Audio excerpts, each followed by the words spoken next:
জান্নাতবাসী যখন জান্নাতে চলে যাবে, জাহান্নামবাসী যখন জাহান্নামে চলে যাবে, জান্নাতীদের অন্তরের ভিতরে একটা আগ্রহ আসবে। জান্নাতীরা মনে মনে বলবে, দুনিয়াতে অনেক ভাই ছিল আমাদের, দুনিয়াতে অনেক বন্ধু ছিল আমাদের, তারা আজকে কোথায়? তাদের সাথে আমরা সাক্ষাৎ করতে চাই।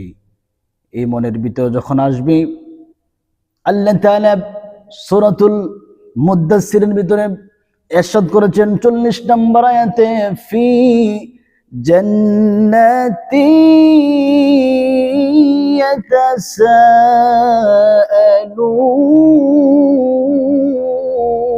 ইয়াতাসাআলুন আনিল মুজরিমিনা মা সালাকাকুম ফি সাকর قالوا لم نك من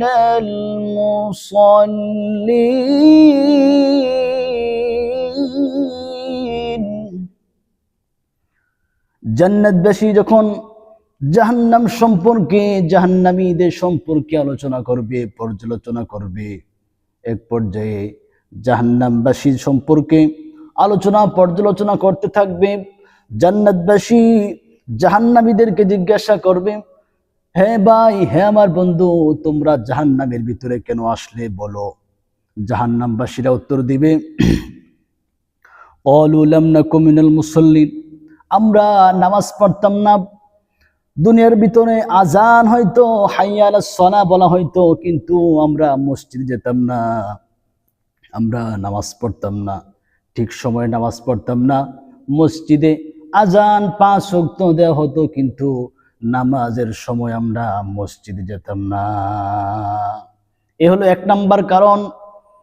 জাহান্নামের ভিতরে আসার একমাত্র কারণ হলো নামাজ ছেড়ে দেওয়া, নামাজ না পড়া। 2 নাম্বার কারণ হলো ওয়ালাম নাকুনু তুইমুল মিসকিন।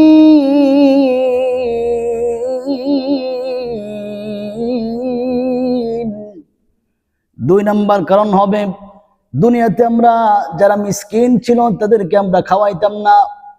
তারা আমাদের কাছে খাওয়ার জন্য হাত পেতেছে, কিন্তু আমরা তাদেরকে খাবার দেই নাই। এই কারণে আজকে এই জাহান্নামের ভিতরে, এই আযাবের ভিতরে আমরা সম্মুখীন হয়েছি, আযাবের ভিতরে আজকে পতিত হয়েছি। 2 নম্বর কারণ হলো মানুষদেরকে দুনিয়াতে চলতে ফিরতে অনেক মানুষ আমাদের কাছে হাত পেতেছে, কিন্তু আমরা তাদেরকে খাওয়া না দেওয়ার কারণে